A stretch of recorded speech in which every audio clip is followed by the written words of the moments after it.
Hello everybody, how are you today? If you can hear me, just give us a hi.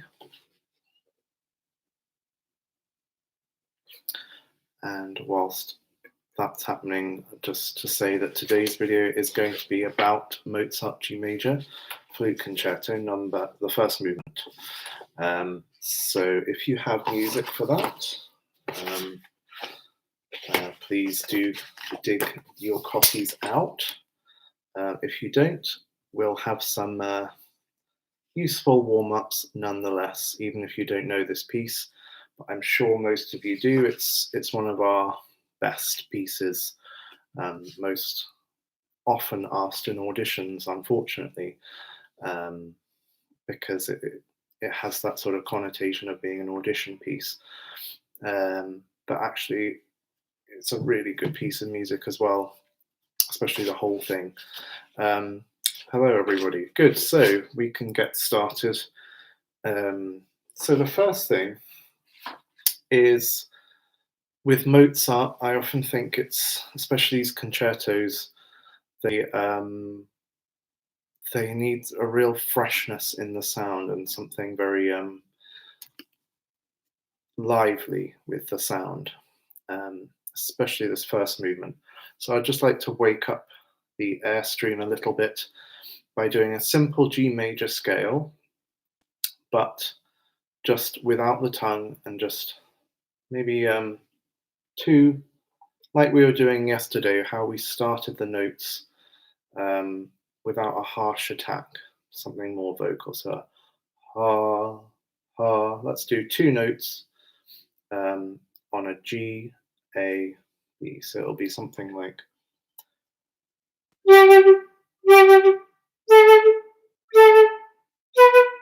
So just two, don't have to connect them. Just really release your air freely and see if you can make your whole room resonate with your sound. Okay, so a real soloistic G major sound. So we're going to go up to a top G or the G major scale. Ready, one.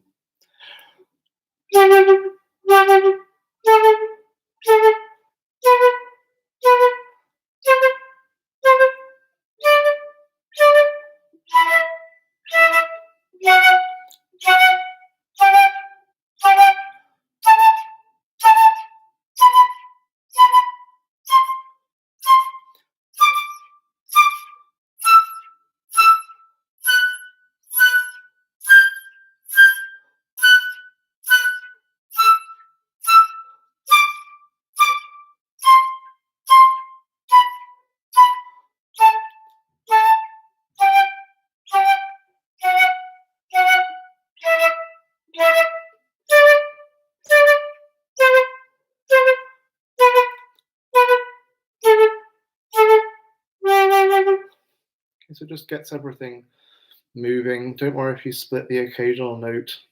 It's just getting that air really free. Okay, so then we start to control that a little bit more. So finding somewhere where the sound doesn't want to split, especially difficult in the opening is the low G to bottom D.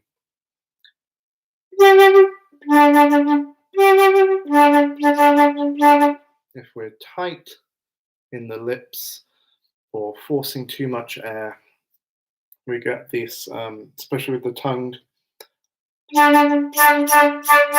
we get a lot of splitting on the low D. So you've got to be super relaxed in the jaw, very open inside the mouth and the throat, and directing your air well. So it should be quite low down. And so a little exercise just to get the rhythm first, before we get on to doing too much on the low notes. It's in 4/4. We want a little bit more on the first beat and the third beat. So we have 1, 2, 3, 4. 1, 2, 3, 4. So let's just try 4 Gs on repeat. The first G with that sort of pulse 1, 2, 3.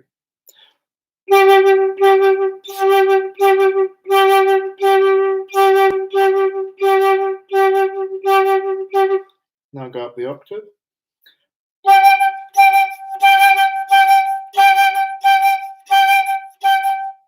Good, and let's have D below that.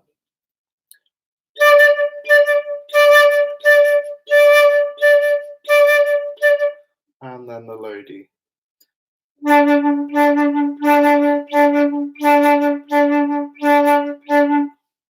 Good, so this is following on from yesterday's bell tones as well. So we're blowing slightly down at the beginning, giving the note a lot of life at the beginning, and as it gets slightly softer before the next note, we're following through with the jaw, so it's do, do, do, do, like that.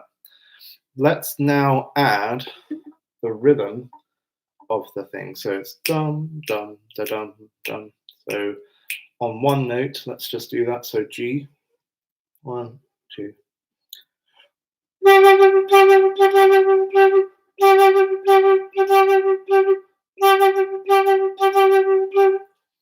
So making sure we've got 1 and 3.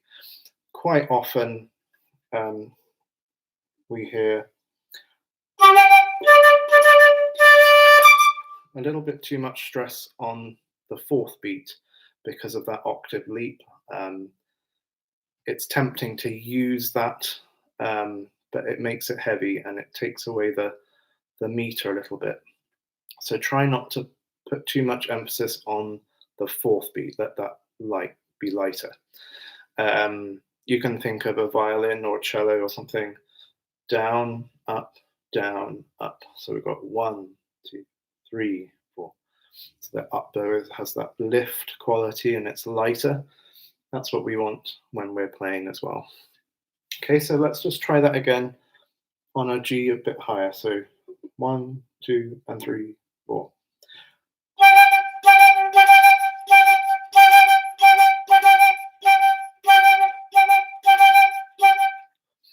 Good. Now to tackle these low notes, let's do a little bit of Moy's sonority style exercise. So it's going to be, we're going to go chromatically from an F sharp all the way down to D. So it'll be like.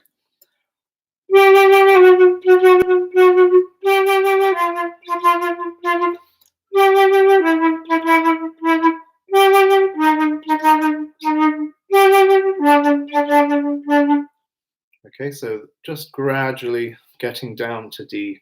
And as you're going further down, your angle of your air will be slightly lower. So you're going to slur G to F sharp and then repeat da dum dum.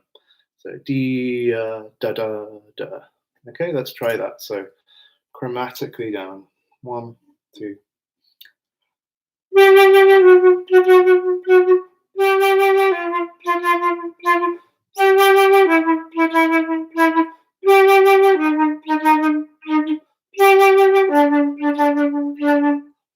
Good.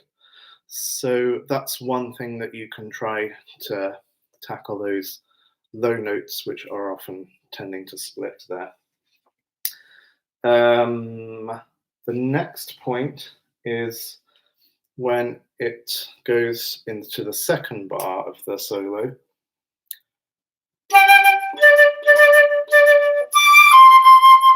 Just that figure at the top, we would say paradise. So if you all say paradise, where's the emphasis?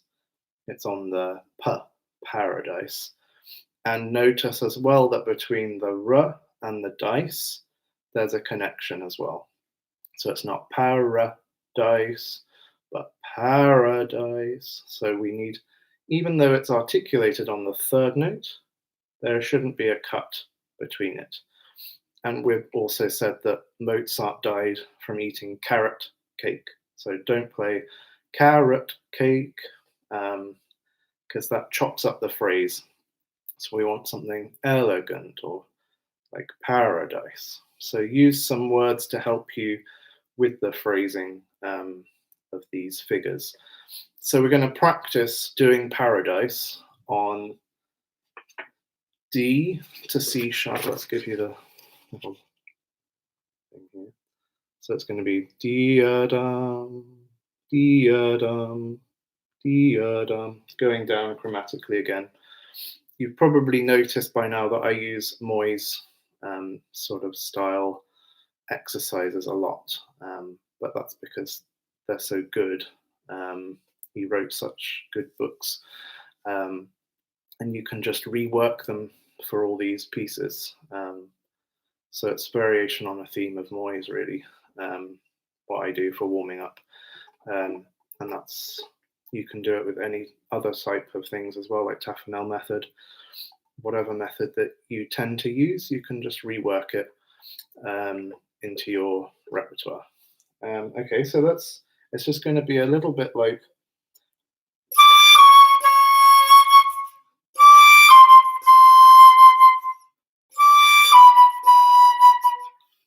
so it's difficult because we've got the repeated note, and it's easy to show a repeated note by playing it louder than the previous one. So dee da, but because it's the second beat, it should be softer than the first. So that adds another layer of difficulty. So do it slowly. Dee da. Okay, let's try that together. So we're going chromatically down until we get an octave D. Ready?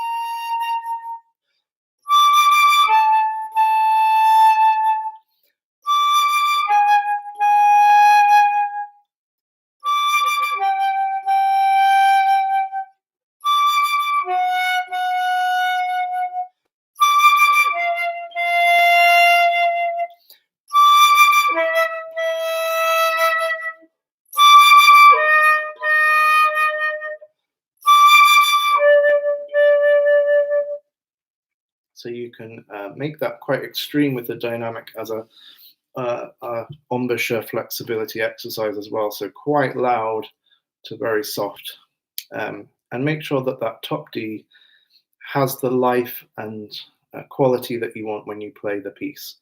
So always practice these things. If you're doing exercises for repertoire, practice it in the character of that repertoire, because it just translates that much easier when you actually come to play the piece, because you've practiced it in the right character. The other way round is coming up as well, where we have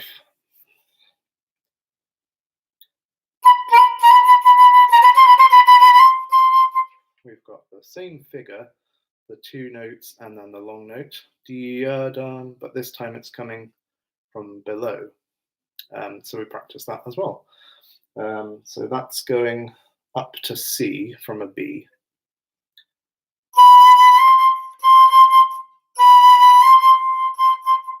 Really take care of that connection. It's quite easy to make the gap even if you don't want to, because if you put your tongue out, it's going to stop the air. So keep the sound going through the middle of that.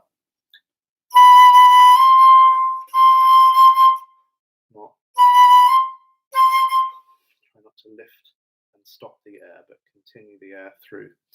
So let's try chromatically now from B to C, then B flat to C, A, C, like that.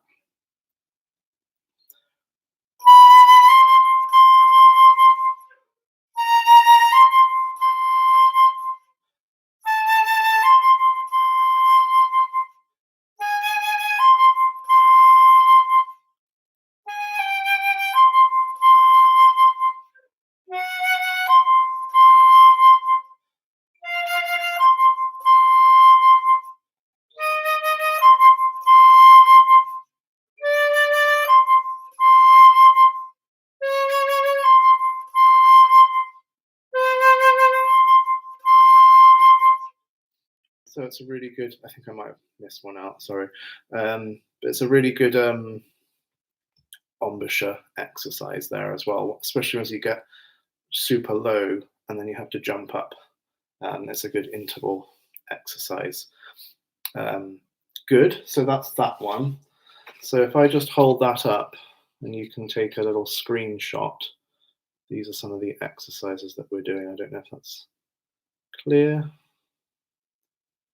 But again, it's on my Facebook page. I've made a comment there with the exercises, so you can actually just download it there. Next point is scales.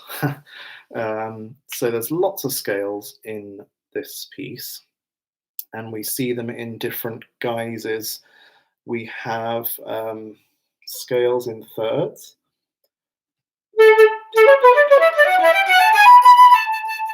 Okay, so we've got to practice. That's quite tricky to coordinate the tongue and the fingers because we're slurring it in twos. So that scale we could say is A major, or it comes back later in D major as well. So let's practice it in D because that's slightly easier and a little bit slower. We'll just do scale in thirds, two octaves, and make sure that the first of the two is slightly stronger than the second one. So D, D, D. So think of a little diminuendo on each group of slurred notes. So it should be something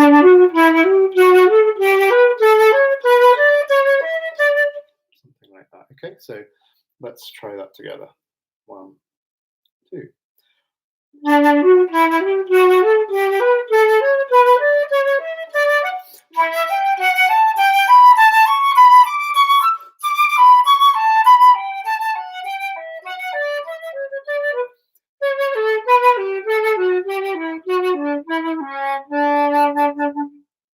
Okay, let's just do that one more time, a little bit faster.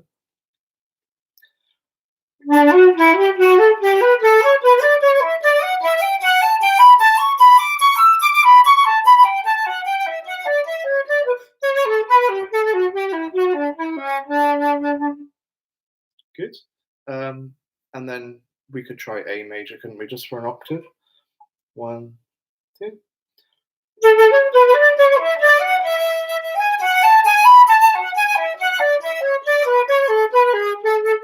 One more time.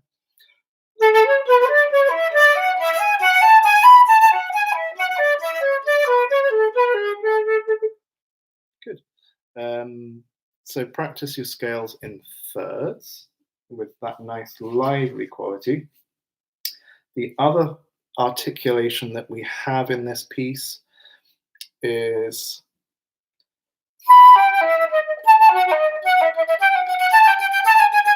so we've got 2 slurred, 2 tongued.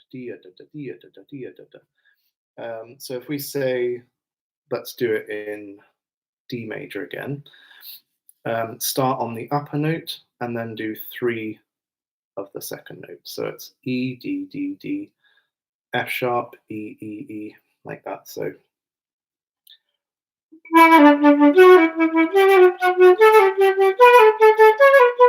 like that. Okay, so let's try that one. 1, 2.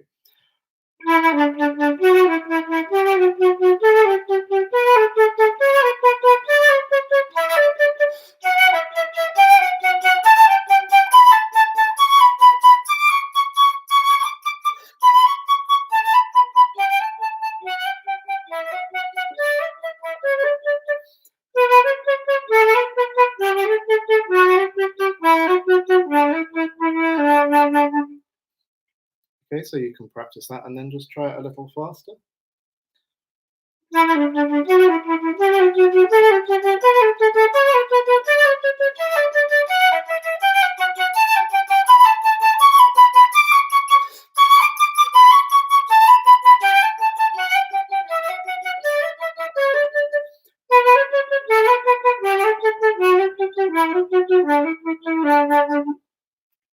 So anything like that, it doesn't have to be strictly like that, but something where you're practicing that little figure in the Mozart there. Another challenge which you can use scales for is around 86, where we have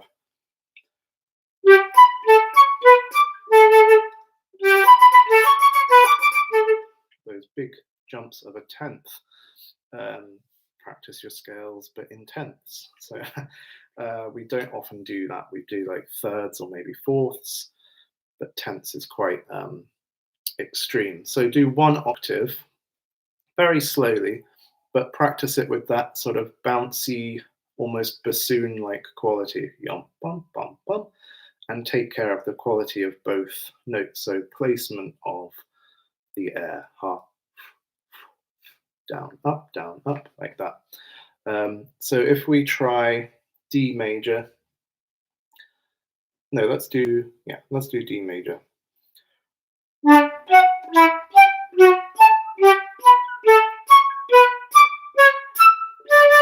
Something like that, okay? So you just think in thirds, but the upper note is an octave higher, okay? So it's not too difficult.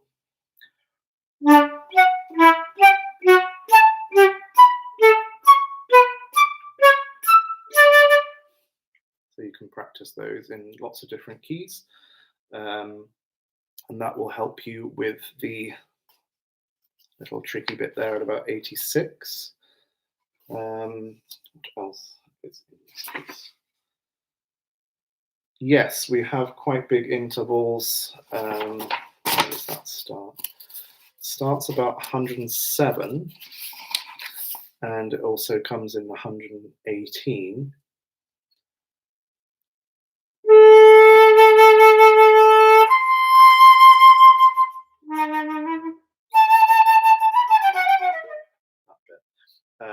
So we've got quite big intervals, and I've written out a little exercise just to do that in different, starting on different notes.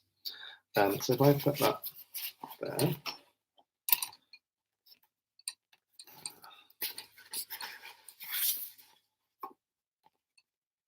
don't know if you can see that.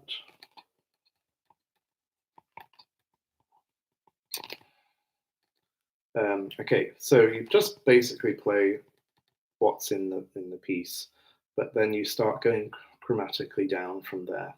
So let's try that first one. It's an A, C, D sharp, E, and then back to A. And really work on smooth, let's do it all legato.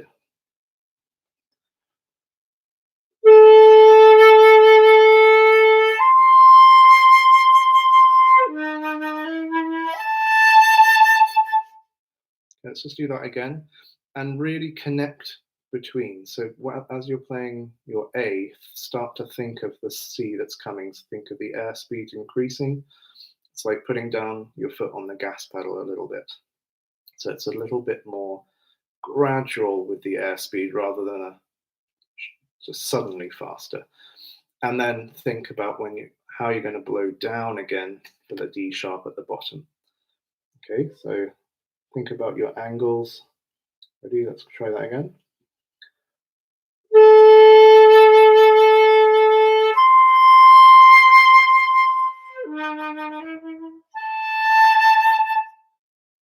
And then we'll just go down one semitone from there. So it's going to be G sharp, B, D natural to D sharp.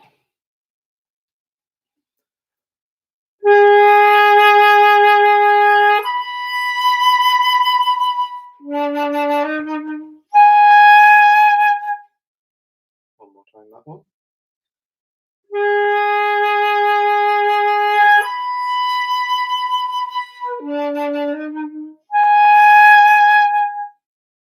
Next one down, G.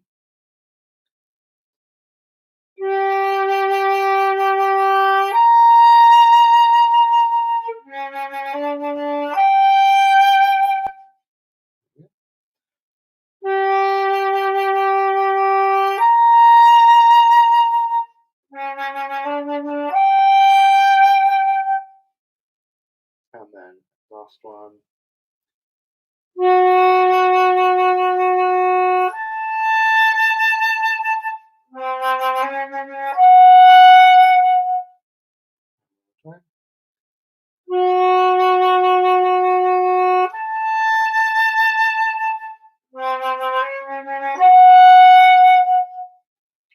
that's just a little exercise that you can try for that. On my music, it's F sharp and then C. Yes, some editions do it as an F sharp.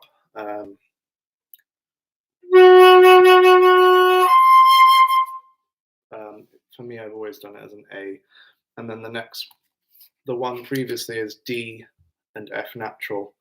So it kind of makes sense for me because it's a minor third both times. So that diminished fifth, is it F sharp to C, just sounds a little bit weird.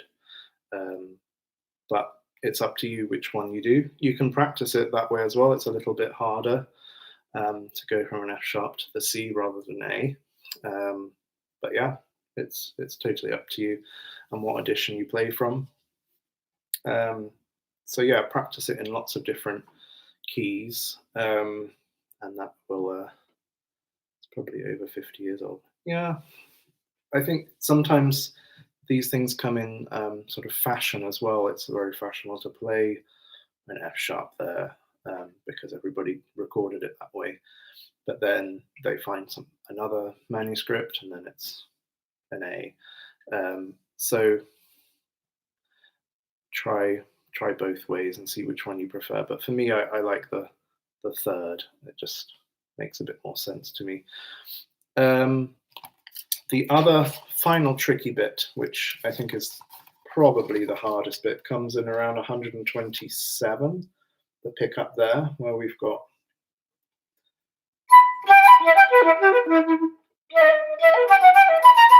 that bit there.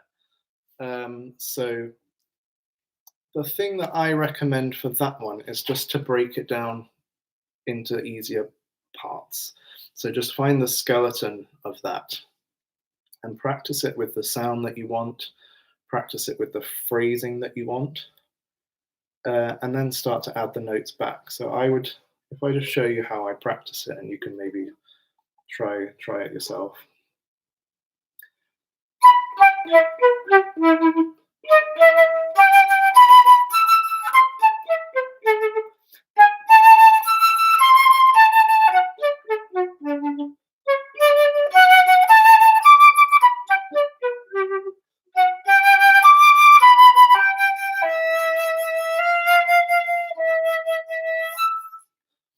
Okay, so just take away all the panic notes. And all it is really is just a lot of arpeggios. It's not too hard.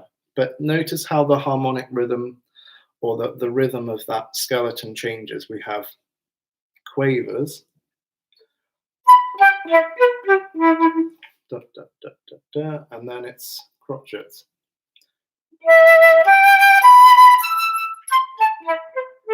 And then it's quavers again. So that's what we want to actually hear when we've got all the notes together. So a bit slower.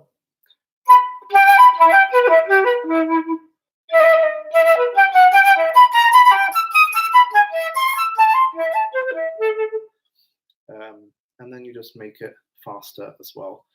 The trills, there isn't much time on those, so I wouldn't worry too much about doing too many trills, just a little mordant, I would think. Something like that if you've got, but those are quite tricky. So practice the trills as well, because they're often on awkward notes and fingers. And then this bit where it goes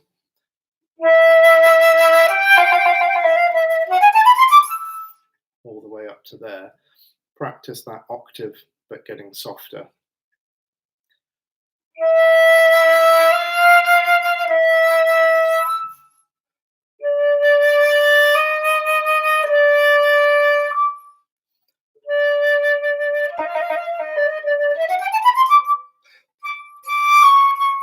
And then we've got another paradise there.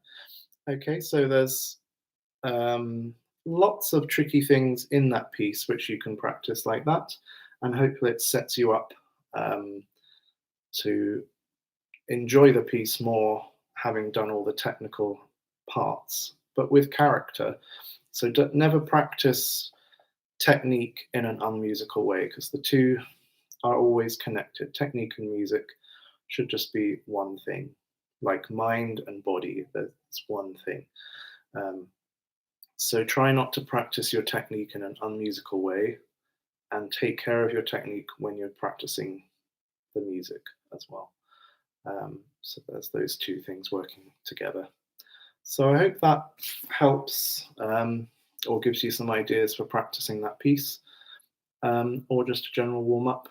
It's good to do those like lively tenths, just to wake everything up as well.